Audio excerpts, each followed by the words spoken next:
કેમ છો મિત્રો? ટેસ્ટ ઓફ રસોઈમાં તમારું સ્વાગત છે। આજે હું લઈને આવી છું એકવાર બનાવી સ્ટોર કરી 1 થી 2 વર્ષ સુધી વાપરી શકાય તેવા બટાકાની વેફરની રેસીપી। મિત્રો, બટાકાની સિઝન આવી ગઈ છે તો એકદમ સહેલાઈથી મળતા આ નવા બટાકામાંથી આજે આપણે વેફર બનાવી લઈએ। વેફર બનાવવા માટે મેં અહીં 5 નંગ અને વજનમાં અંદાજે 800 ગ્રામ જેટલા બટાકા લીધા છે। અહીં મેં લાલ બટાકા લીધા છે, પરંતુ તમે તેની જગ્યાએ કોઈ પણ બટાકાનો ઉપયોગ કરી શકો છો। જો તમારી જોડે લાલ બટાકા ના હોય તો આ રીતના સફેદ બટાકાનો ઉપયોગ કરીને પણ તમે વેફર બનાવી શકો છો। બટાકા કોઈ પણ હશે, પરંતુ મેં બતાવેલી અમુક ટ્રીકનું ધ્યાન રાખશો તો વેફરનું રિઝલ્ટ પરફેક્ટ જ આવશે। હવે વેફર બનાવતા પહેલાં આપણે તેની ઉપર રહેલો છાલનો ભાગ દૂર કરી લઈશું। તો તે માટે આ રીતે પીલર કે ચપ્પાની મદદથી બટાકાની છાલનો ભાગ કાઢી લઈશું। વેફર બનાવતા પહેલાં તેની છાલનો ભાગ દૂર કરવો ખૂબ જ જરૂરી છે, નહીં તો આપણા બટાકાની વેફર કાળી પડી જશે।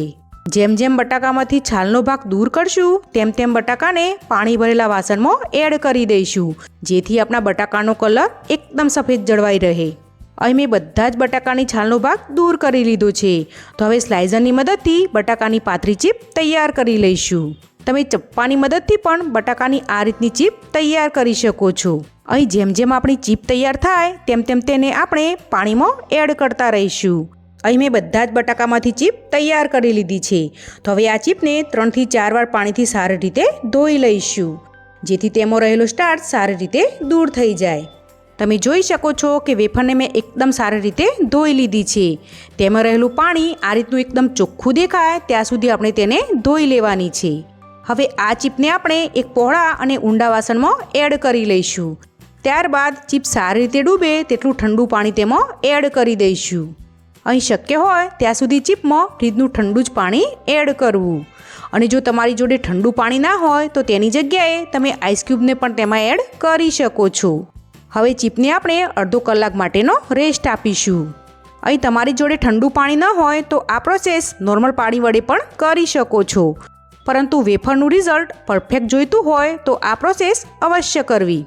હવે આપણી વેફર રેસ્ટ કરે છે ત્યાં સુધીમાં વેફરને કૂક કરવા માટે મેં અહીં મોટી સાઇઝની તપેલીમાં પાણી ગરમ થવા માટે રાખ્યું હતું।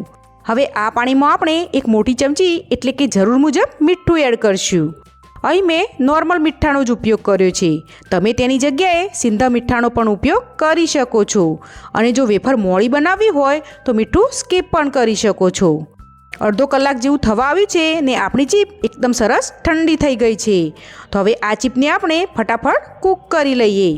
આપણું પાણી એકદમ સારી રીતે ગરમ થઈ ગયું છે, તો હવે હળવે હાથે આ બધી જ ચીપને આપણે પાણીમાં એડ કરી દઈશું, અને ત્યારબાદ તપેલીને ઢાંકણ ઢાંકી હાઈ ગેસની ફ્લેમ પર જ 3 થી 4 મિનિટ માટે ચીપને સારી રીતે કૂક થવા દઈશું। વચ્ચે વચ્ચે આપણે તપેલીનું ઢાંકણ ખોલી ઝારાની મદદથી વેફરને આ રીતે ઉપર નીચે કરતા રહીશું, જેથી બધી જ વેફર એકસરખી રીતે કૂક થાય। 3 થી 4 મિનિટ જેવું થવા આવ્યું છે, તો હવે ચીપને આપણે ચેક કરતા રહીશું। તો તે માટે ચીપમાંથી એક પીસને બહાર કાઢી છરી કે ચપ્પાની મદદથી તેને કટ કરીને ચેક કરશું। આપણે ચીપને 100% કૂક નથી કરવાની, એ વાતનું અહીં ખાસ ધ્યાન રાખવું। તમે હાથની મદદથી ચીપને આ રીતે પ્રેસ કરો અને તે સહેલાઈથી તૂટી જાય એટલે કે 70 થી 80% જેટલી જ કૂક કરવાની છે। અહીં આપણી ચીપ એકદમ સારી રીતે કૂક થઈ ગઈ છે, તો હવે આપણે ગેસની ફ્લેમ બંધ કરી દઈશું અને બધી જ ચીપને ઝારાની મદદથી કાણાવાળા વાસણમાં કાઢી લઈશું, જેથી આપણી ચીપ પાણીથી અલગ થઈ જાય। અહીં મેં બધી જ ચીપને પાણીથી અલગ કરી લીધી છે, તો હવે આ ચીપને આપણે ફટાફટ કોઈપણ ચોખ્ખા કપડાં પર આ રીતે છૂટી છૂટી ફેલાવી દઈશું, જેથી તે એકબીજા સાથે ચોંટે નહીં અને ડ્રાય થયા બાદ પણ એકદમ છૂટી છૂટી તૈયાર થાય। જો વેફર ડ્રાય થયા બાદ પણ એકબીજા સાથે ચોંટેલી રહેશે તો અમુક સમય બાદ તેમાં જીવાત પડી જશે અને તે લાંબો સમય સુધી સારી નહીં રહે, તો આ વાતનું અહીં ખાસ ધ્યાન રાખવું। શક્ય હોય ત્યાં સુધી આ ચીપને સૂકવવા માટે સૂર્યપ્રકાશ સારો એવો આવતો હોય તેવી જ જગ્યા પસંદ કરવી। 8 થી 9 કલાક જેવું થઈ ગયું છે ને આપણી ચીપ એકદમ સરસ સારી રીતે ડ્રાય થઈ ગઈ છે। તમે જોઈ શકો છો કે આપણી ચીપ એકદમ સરસ છૂટી છૂટી તૈયાર થઈ છે। ચીપને કૂક કરવામાં ફટકડી કે એવા કોઈ પણ ઇન્ગ્રેડિયન્ટનો ઉપયોગ આપણે નથી કર્યો, છતાં પણ ચીપ એકદમ સરસ સફેદ તૈયાર થઈ છે। તો હવે આ બધી જ ચીપને આપણે એક વાસણમાં એડ કરી લઈએ। તમે આ ચીપને સ્ટોર કરીને લાંબો સમય સુધી રાખવા માંગતા હોવ તો તેને 1 થી 2 દિવસ તડકે રાખ્યા બાદ જ એરટાઇટ ડબ્બામાં સ્ટોર કરવી, જેથી તમારી ચીપ 1 થી 2 વર્ષ સુધી એકદમ સરસ રહેશે. અહીં મેં ચીપને ફરીવાર 1 દિવસ માટે તડકે રાખી હતી. હવે આપણી ચીપ આ રીતની પરફેક્ટ ડ્રાય થઈ ગઈ છે. તો હવે તેને સ્ટોર કરતાં પહેલાં ફ્રાય કરીને પણ બતાવી દઉં.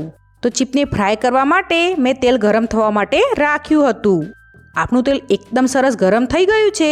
તો હવે આપણે તેમાં થોડી થોડી ચીપ એડ કરતા જઈને મીડિયમ ગેસની ફ્લેમ પર ચીપને એકદમ સારી રીતે કૂક કરી લઈશું. અહીં આપણે જરૂર મુજબની ચીપ ફ્રાય કરી લઈશું અને તેને એક વાસણમાં એડ કરતા રહીશું. તમે જોઈ શકો છો કે એકવાર બનાવી સ્ટોર કરીને રાખેલી ચીપમાંથી મિનિટોમાં જ એકદમ ફટાફટ વેફર તૈયાર કરી શકાય છે. આ વેફર બજારમાં મળતી વેફર કરતાં ચોખ્ખી અને સસ્તી પણ પડે છે. ઘરના શુદ્ધ તેલમાંથી તૈયાર થતી આ વેફર તમે બાળકોને પણ બિંદાસ આપી શકો છો. આપણી વેફર તરાઈને ખાવા માટે તૈયાર છે. તરાયા બાદ પણ તે જરાય લાલ નથી પડી, વળી તે એકદમ સરસ ક્રિસ્પી પણ તૈયાર થઈ છે. જો તમને આજની રેસીપી પસંદ આવી હોય તો ઘરે એકવાર ચોક્કસથી ટ્રાય કરજો અને મને કમેન્ટ કરવાનું ભૂલતા નહીં. આ વેફરમાં આપણે મીઠું એડ કરેલું હોવાથી તમે તેને આમ જ ખાઈ શકો છો. અને જો તમને કોઈ પણ ફ્લેવરમાં વેફર પસંદ હોય તો તમે તમારી પસંદગી મુજબનો કોઈ પણ મસાલો તેમાં એડ કરી વેફરને ફ્લેવર આપી એન્જોય કરી શકો છો. જો તમને આજની મારી રેસીપી ગમી હોય તો મારી ચેનલને લાઇક અને સબસ્ક્રાઈબ કરજો અને બેલ આઇકનને દબાવવાનું ભૂલતા નહીં. તો ફરી મળીશું કોઈ નવી રેસીપી સાથે. ત્યાં સુધી આવજો.